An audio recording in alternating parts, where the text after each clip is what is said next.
నిరీక్షణ prayer house మరియు centres సంఘముల తరపున ప్రభువైన యేసుక్రీస్తు శ్రేష్టమైన నామంలో మీ అందరికీ నా వందనములు. నేటి దేవుని మాట మొదటి సమూయేలు గ్రంథం 16వ అధ్యాయం 7వ వచనం. యెహోవా హృదయమును లక్ష్యపెట్టును. ఈ వచనంలో ఉన్న సంఘటన రాజైన సౌలు దేవునికి అవిధేయత చూపిన తర్వాత జరిగింది.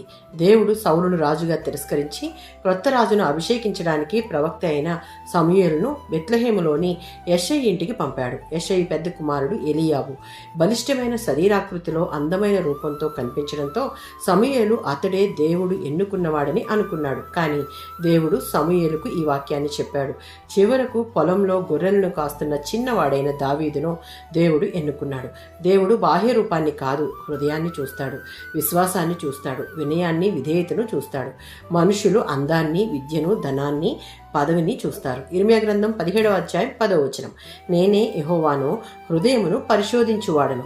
దేవుడు మన హృదయ ఆలోచనలను పూర్తిగా తెలుసుకుంటాడు. 139వ సంకీర్తన 23-24 వచనాలలో, దేవా నన్ను పరిశోధించి నా హృదయమును తెలుసుకొనుము. మన హృదయం దేవుని ఎదుట ఎల్లప్పుడూ తెరిచి ఉంటుంది అని గమనించాలి. సామెతల గ్రంథం 21వ అధ్యాయం 2వ వచనం. మనుషుని మార్గములన్నీ అతని దృష్టికి యథార్థమే, అయితే యెహోవా హృదయాలను చూస్తాడు. మనల్ని మనం మంచివారమని భావించిన దేవుడు నిజమైన ఉద్దేశాన్ని చూస్తాడు. మత్తయి సువార్త 5వ అధ్యాయం 8వ వచనం. హృదయశుద్ధి కలవారు ధన్యులు, వారు దేవుణ్ణి చూచెదరు. దేవుడు మనలో చూచే ముఖ్యమైనది పవిత్రమైన హృదయం. అపోస్తల కార్యాలు 13వ అధ్యాయం 22వ వచనం.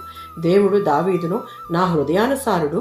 దావీదు పరిపూర్ణుడు కాదు, కానీ దేవుని చిత్తాన్ని చేయాలనే హృదయం కలిగిన వాడుగా ఉన్నాడు.